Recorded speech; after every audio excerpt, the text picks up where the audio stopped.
1. This incident took place at my grandmother's funeral a few years ago. It isn't something recent, but it still makes me uncomfortable thinking about it. Just for some context, I come from an Asian country, and where I'm from, when a person passes away, we set up tents outside our home for guests, and the coffin will be in the living room for viewing. Outside where the guests are, usually food will be served, and that's where we get our Buddhist rites done as well. This lasts for a couple of days, where family, friends, and acquaintances will come by, and then on the final day, cremation is done at the funeral parlor. This is just a rough description of a rather complicated ceremony that has plenty of rituals as part of religion and culture. I remember that this was the second day of the funeral, and it was pretty late at night already.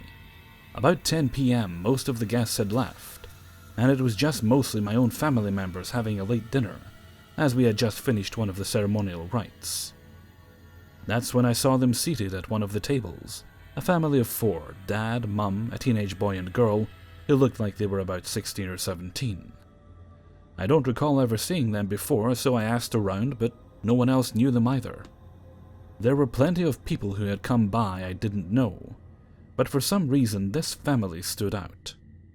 For some reason, the entire time they were seated there, they had this goofy grin on their face, which is so out of place for a somber funeral. They were dressed in overly baggy and kind of dirty-looking clothes. But the thing that struck me the most was how much they all looked alike. Mum and Dad looked so alike, almost twin-like, and similarly with their kids. My older sister made an offhand comment about inbreeding, and it might be presumptuous, but pretty creepy if true. The adults were rather distraught, so they didn't really notice anything, but amongst us young cousins, we started whispering about how creepy the family was acting. They just sat there the entire time, plates piled high with food. After they were done, they got up and left, so I decided not to bother. The next day, however, they came back again. This time the daughter was holding hands with her dad, and then she sat on his lap at the table. He kept stroking her arm, and that made me feel super queasy. It seemed like they were waiting for a meal. Food was not served yet. This time the adults started getting a bit suspicious, so they went to talk to the parents, but all they got was unintelligible answers. I tried talking to the boy and girl, but they spoke like a toddler would for some reason, all the while with a grin plastered all over their faces. We got called for another prayer ceremony, and to my surprise, both the boy and girl pulled up their chair and sat right in front.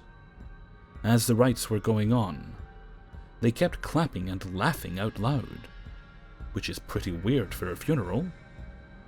This wasn't a performance after all. Some people tried asking them to tone it down, but they just got louder, all the while their parents were busy eating. They ended up coming every single night. The funeral lasted 5 days, cremation was on the 6th day, and they would stay from the start all the way till the end of the day. The mum started bringing Tupperware so she could pack up food for herself. On the morning of the cremation, lo and behold, they were there at the funeral parlor as well. In our tradition, the final day is sacred and only family members are allowed to come by for the final send-off prayer. As we knelt on the floor to pray, the family sat at the bench next to us and again kept laughing and cheering throughout the ceremony. I don't know how to describe this in text, but they had a pretty creepy laugh as well. Think of a donkey braying kind of laugh, super inappropriate, but we didn't want to cause a scene. At the end of the ceremony, we had a family dinner at the canteen of the funeral parlor, where they sat with us and ate, uninvited of course. As we were getting to our car to go home, there was a car that kept honking, and when we turned around to look, there they were again, with their windows rolled down. The entire family manically waving goodbye at us, with that damned huge grin again. Then they sped off, and I was relieved that I would never have to meet them again. I wish that was so. But shortly after that, when I attended a relative of a friend's funeral, they were there again, and for many more funerals over the years, high chance they'd be there. It seems like funerals are their shtick, which I find rather disturbing. I might sound like I'm overreacting, but It really was something that made me feel uneasy the entire time. I wish I could say let's not meet to this family, but my chance is that I will again. Oh well. Edit. I thought I'd check with my parents, if they did ever ask who the family were, and apparently the mum and dad have really vague answers about knowing my grandma, which wouldn't have been real because she had been wheelchair-bound the last few years of her life and couldn't really leave our home. I also asked them why they didn't force the family to leave, and they told me that our uncles tried, but they started getting aggressive, so my grandma's sister just told them to let them be and not cause a scene because it's distasteful and apparently bad for the energy of the ceremonial rites. 2. I am so glad I'm out of a potentially dangerous situation, where I ended up with a roommate that could have killed me without batting an eye. Prior to moving in, she had a strange attitude off the bat. Asked me to switch rooms randomly, but never showed up, so I got fed up of waiting and moved into my room. We shared a 2x2.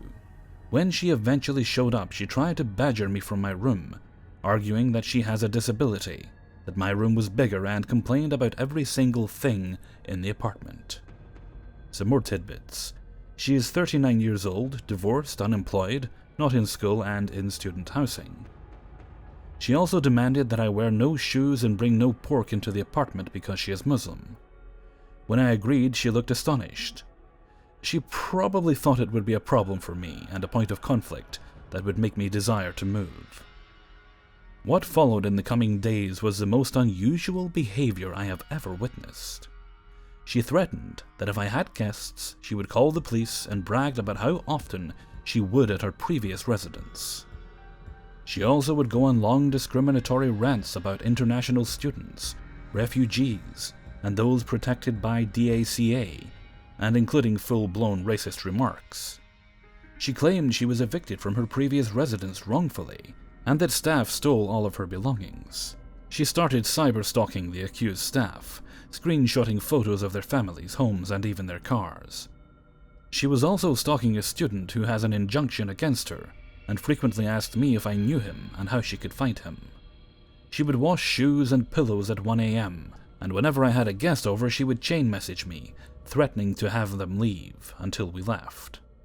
I documented all of her behavior from the beginning, and had been back and forth with management about the issue. One night I moved a washcloth she had on the oven handle to the side, while the oven was in use because I thought it would be a fire hazard. She came banging on my door at 11 p.m. complaining that I touched her property. She also said she was cleaning my mess. I asked what mess because I didn't make a mess because the pizza went directly from a tray into the oven straight from the fridge. She yelled, "Your mess!" at me. It was bizarre. Just went back into my room. Once she said she would use separate garbage bins, given we had 2. So I said sure. As soon as I lined mine, she started using it. Every night at exactly 10 p.m., she would disappear for an hour, then come back and be super awake and very talkative. It was then she would go on hours-long rants. One night she came knocking to chat and I pretended to be asleep just to avoid it. One day, she asked me if I knew who Jim Jones was. I had no idea who he was, so I said no. She replied he had the right idea. A few days later I googled who Jim Jones was and was mortified. I checked all of the new groceries I bought, and found that she opened all of the condiments and beverages. Threw it all out. A few days ago I went to do laundry in the common area. She had 2 pants flung on the washer, so I folded them and put them on the dryer. She came in at the same time and made a big stink saying, "Don't touch my stuff, girl!" Not girl as in hey girl, girl as in slave girl or houseboy. She started screaming at me that I touched her property, no matter how much I explained that I needed to use the washer. She then claimed she was using the washer but had to go buy soap to use it. So I said, "Why can't I do a cycle while you're gone?" And she screamed even louder at me. She then threatened to call 911, and did. So the police arrived and she spinned some story that I struck her. Police cross-questioned her and she fessed up that I didn't hit her, but rather she didn't like my tone. She started going off on the police, telling them to do their job and get rid of people like me, and one told her to shut up. She kept answering them back. The list goes on. She revealed so much about herself through her weird nightly rants. Apparently, she was evicted 3 times, even from her own house because it was foreclosed after her divorce, and 2 other student housing places. She is being sued by the student housing company at her most recent eviction, but since then she filed for bankruptcy. Don't know how that works. She tried to appeal it, but the judge denied it. Police raided her apartment and confiscated every weapon she had for threatening staff at her previous residence. I am so glad I was lucky enough to get switched to a whole new unit, because the place is packed since school just resumed. She is a dangerous person, and I have no idea why management didn't evict her, given the surplus of evidence of her unusual behavior. Threats, police reports, evictions, etc. 3. This happened last year at my new job. This guy Mike was in charge of my training. At first he seemed like a nice guy. We'd talk about common interests, have lunch together, normal things co-workers do. Then one day he started to overshare things from his personal life, like, I hit my wife, who I knew was pregnant at the time, and if I told you I cut myself in a place that only God and I can see, would you want to know where? Now keep in mind, I'd known the guy for all of 3 weeks when this started happening, and the most personal things I'd ever shared was that I'd been on Prozac in my first year of college, which I didn't think was a big deal because doctors prescribe it like candy. This is important, you'll see why.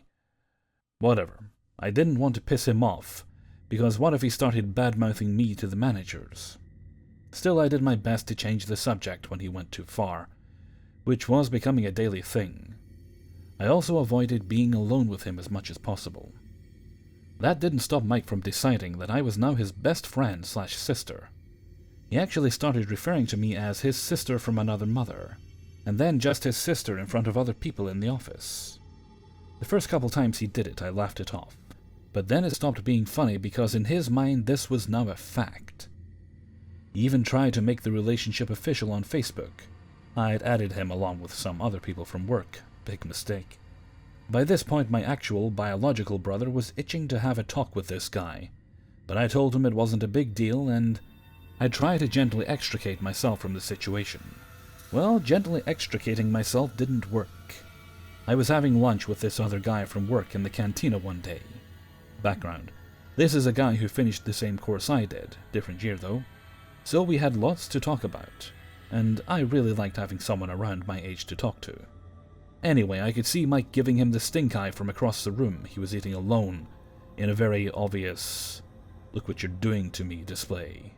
The same evening, other guy messages me on Facebook, telling me Mike's texting him over Slack about me. We use Slack at work, and some people have it on their phone for out-of-hours stuff.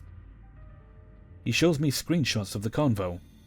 Basically Mike saying shit like, I'll protect her to my dying breath from scum like you, and if you break her heart, I'll break you. This is some of the most cringe and disturbing stuff I'd ever read from someone I actually know in real life. Other guy rightfully asks me what the hell is going on. Did I tell Mike we were together or something?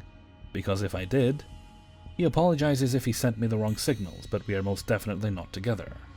I'm pretty pissed by now, not just because this is threatening one of the few friendships I have at work, but because this is fucked up all around.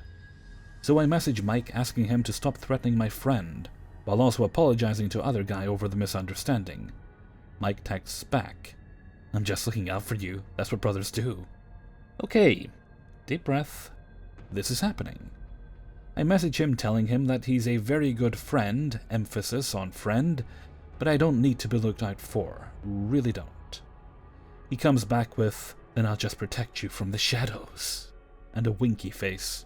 He says some other cringe shit about me being young and naive, which makes me a target. What?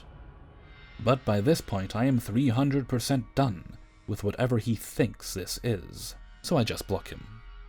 The next morning Mike comes in late, sits his ass down and immediately texts me on Slack, "Are you okay?" which I ignore. A bit later he gets up to go for his smoke break, and as he goes past my desk he says, "Hey, I slacked you, did you see?" Yeah, I saw, but I'm not doing this anymore. I pulled off some generic "sorry, I'm busy" line and mind my own business. Lunch comes and goes. The day goes on without a word from him, until about 10 minutes before it's time to go home, when I get a wall of text on my Slack that basically makes me realize that what's happening in Mike's head has absolutely nothing to do with real life. Zero. Sweet fuck all. He thinks I'm lashing out because I'm hurt and angry because of my trauma. I assume he's talking about my depressive episode from 5 years ago.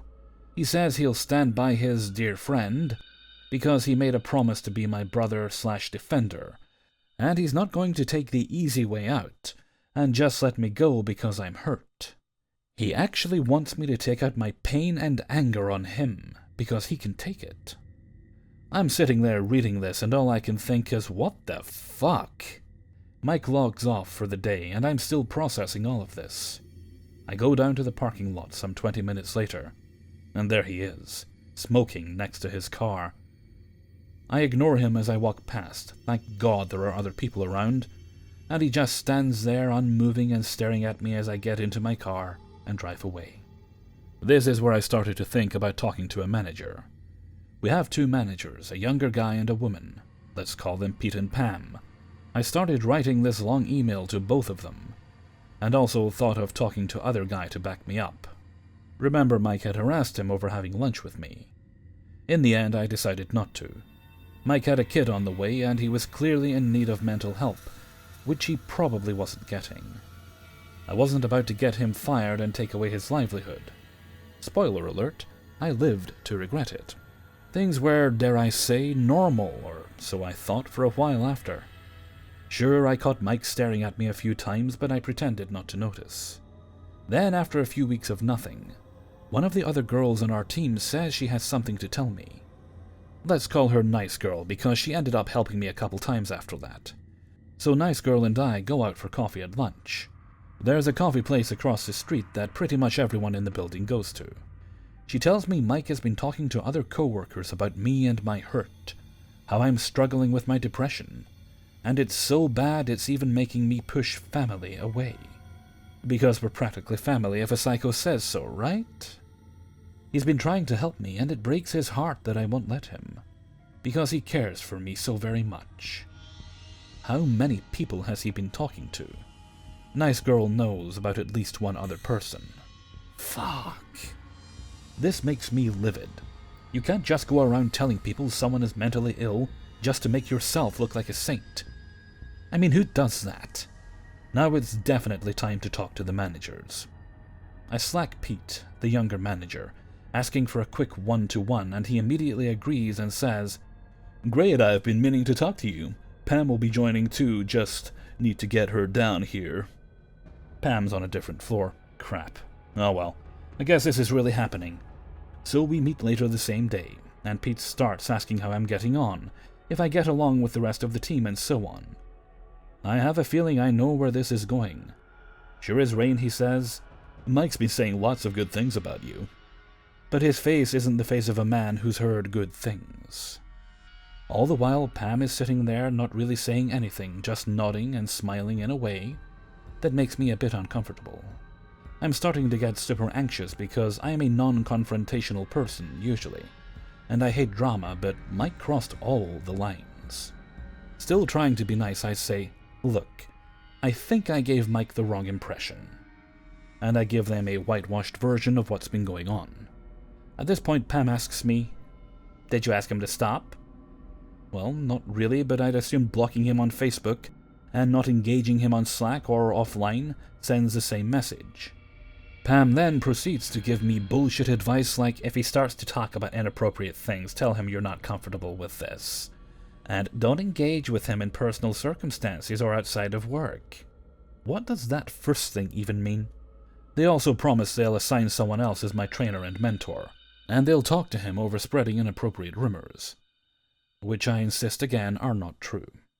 Another week goes by, and Nice Girl, myself, and another guy who's friends with her are all heading out to get coffee. As soon as we walk in the door of the place, there's fucking Mike with 2 cups of coffee, and one of them has my name on it. Thinking back, he must have heard me and Nice Girl say we were going out, and ran ahead while we were waiting for the third guy. He tries to give that one to me, and says something about it being just the way I like it, but my heart is racing so fast I can't make out what it is, and I'm pretty sure I'm going to have a heart attack there and then. It was probably a panic attack. By the time I get a grip, Mike's gone and Nice Girl is looking very concerned, asking if I'm okay and saying I look like death. We end up outside while Nice Girl's friend is waiting in line. I'm shaking and trying not to cry. She asks what's going on, so I tell her some of the things Mike's been doing. By the end of it, she looks disturbed and says I should talk to the managers. Well, I already did. She says, "Tell them about today." Part of my brain stupidly thinks, but he just wanted to buy me coffee. But I can't really pretend I'm okay with any of this anymore. As soon as we're back in the office, I go straight to Pam.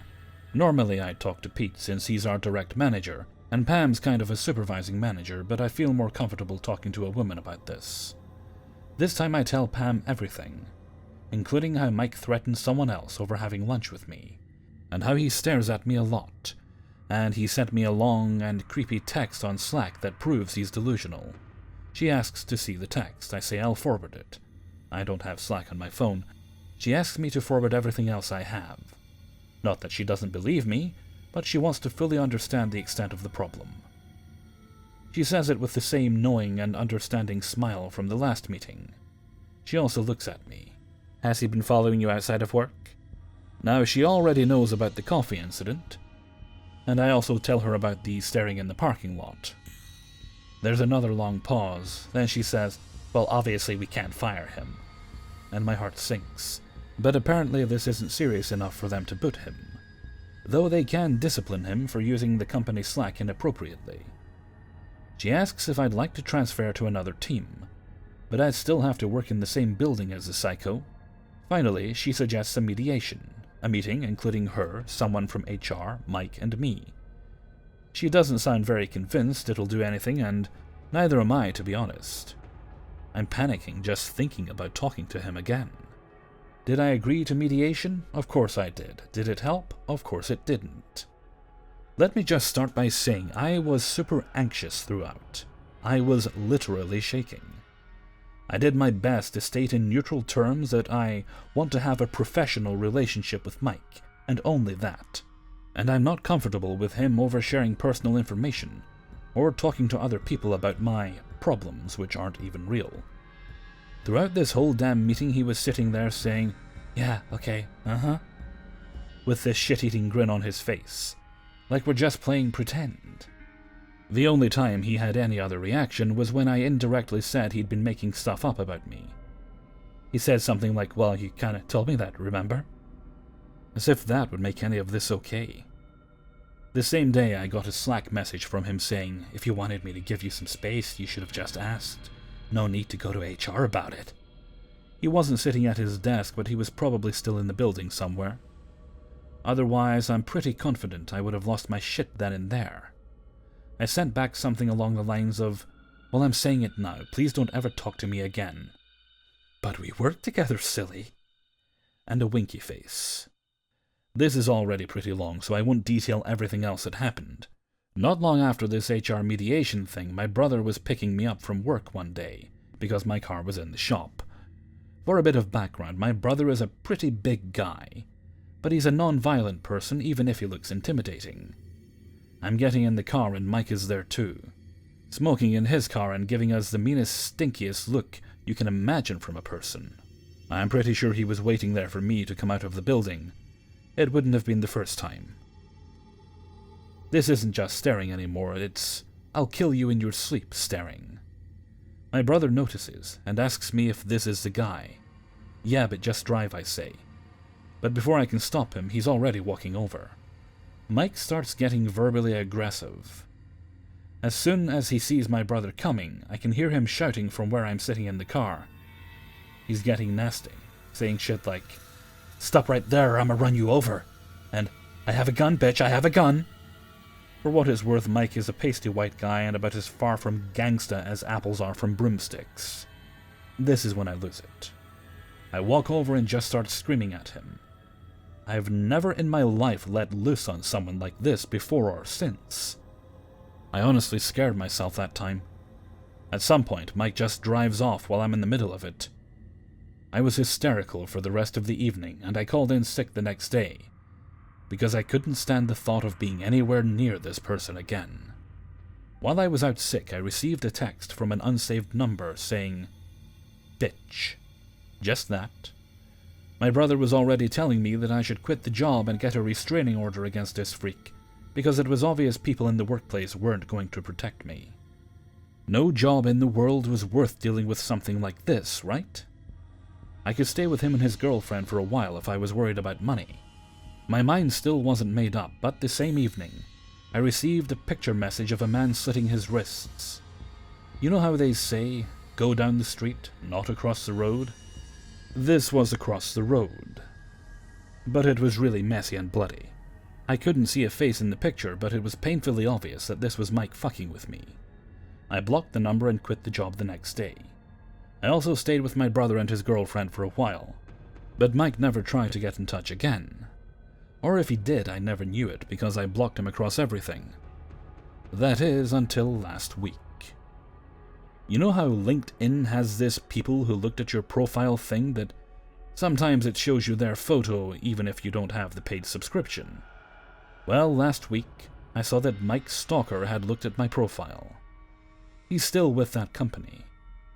Needless to say, I'm freaking the fuck out. Especially because I'm sure LinkedIn showed him I looked at his profile too. I started writing this as a way to keep track of everything that happened between me and Mike.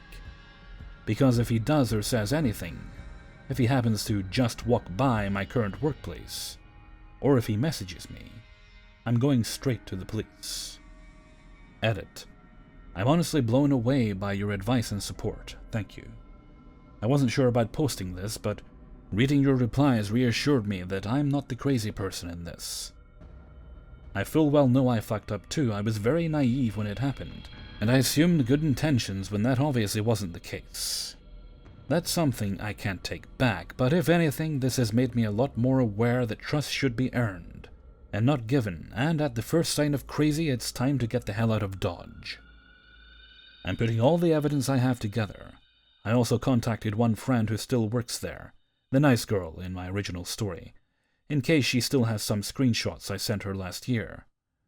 I don't have access to my old Slack account, sadly, but there are several people who either witnessed the crazy or were directly targeted by it, who can testify if need be.